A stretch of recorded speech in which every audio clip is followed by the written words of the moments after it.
क्या आप inverted tax structure का रिफंड फाइल करते हैं तो ये वीडियो आपके लिए है। Hi, I am Parul Damani from ARS management. So what is inverted tax structure? जहां अगर आपका आउटवर्ड सप्लाई का tax rate is lower than your inward supply tax rate, then you are falling under the definition of inverted tax structure and you are eligible for refund. Now initially जब GST act enact हुआ था from 1 July 2017, under this category the taxpayer eligible for refund of ITC of both inputs and input services.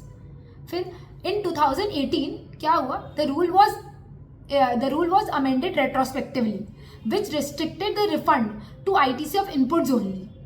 इस change से क्या हुआ? जहाँ पे पहले बहुत रिफंड आ रहा था टैक्स पेयर्स का इन दिस इन्वर्टेड टैक्स, अब रिफंड ड्रास्टिकली डिक्रीज हो गया या इनफैक्ट बहुत केसेस में नील ही हो गया. So the matter travelled to Gujarat High Court and Madras High Court.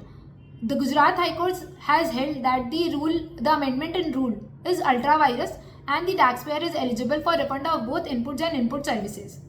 Whereas the Madras High Court has gave a contradictory ruling and has said that the rule is intra virus and the taxpayer is eligible for refund of ITC of inputs only. So later on, the matter travelled to Supreme Court, wherein the Supreme Court has upheld the decision of Madras High Court. But the Supreme Court has pointed out the anomalies in the formula and urged the GST Council to reconsider the same. Accordingly, on 5th July 2022, the rule was substituted. Mind it, the rule was substituted. Now, what the rule substituted and a new formula came in. Now, what is the difference between the old formula and this new formula?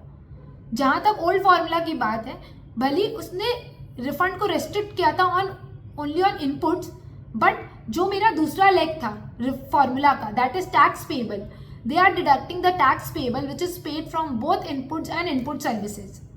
So both the leg of the formula is not comparable.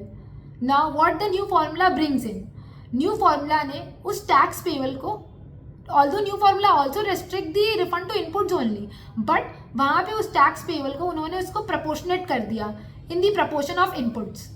So the both legs of the formula become comparable and the formula has been rectified. So it is, the amendment is pure clarificatory in nature. So इस change से क्या हुआ? जहाँ पे मेरा negative refund claim था वहाँ अब रिफंड आने लगा, और जहाँ पहले बहुत कम रिफंड क्लेम आ रहा था वहाँ रिफंड का अमाउंट बढ़ गया. सो यहाँ तक ये बात खत्म नहीं हुई ना. एक अलग कंट्रोवर्सी अराइज हुआ इन नवंबर 2022. In November 2022, CBIC came out with a circular clarifying that the new formula which came on 5th July 2022 is effective prospectively. मतलब जिन्होंने, और फिर सर्कुलर ने ये भी क्लैरिफाई किया, जो लोग 5 जुलाई 2022 के बाद रिफंड क्लेम अप्लाई करेंगे, चाहे वो 2 साल पहले का हो, उन्हें as per the new formula refund मिलेगा, बट जिन्होंने पहले अप्लाई कर दिया है उनको ओल्ड फार्मूला के हिसाब से ही रिफंड मिलेगा. So this was very discriminatory in nature, because ये तो जो अमेंडमेंट आया, this is pure clarificatory in nature and formula को रेक्टिफाई किया गया था. So from when this change came in on 5th July 2022, from then and there onwards, we have we have given a clear view to our client that you are eligible for refund as per new formula only. चाहे वो पहले का हो, चाहे वो बाद का हो, चाहे हमने 5 जुलाई के बाद उसे फाइल किया हो, चाहे उसे पहले फाइल कर दिया हो.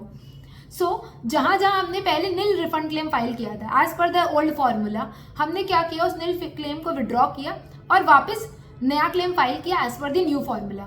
और जहाँ हमारा ऑलरेडी एडजुडिकेटिंग अथॉरिटी या अपीलेट अथॉरिटी के पास पेंडिंग था, वहाँ हमने सबमिशन दिया कि हमें as per new formula refund मिलना चाहिए.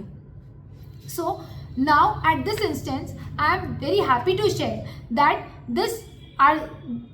This view has been endorsed by Gujarat High Court, wherein Gujarat High Court has categorically stated that the amendment to Rule 89(5) is retrospectively, and the circular which stated that this shall apply prospectively is invalid. So अगर आपने भी कभी ऐसा कोई issue face किया हो जहाँ आपका रिफंड क्लेम रिजेक्ट हुआ हो because of these issues, then kindly share your experience in comments.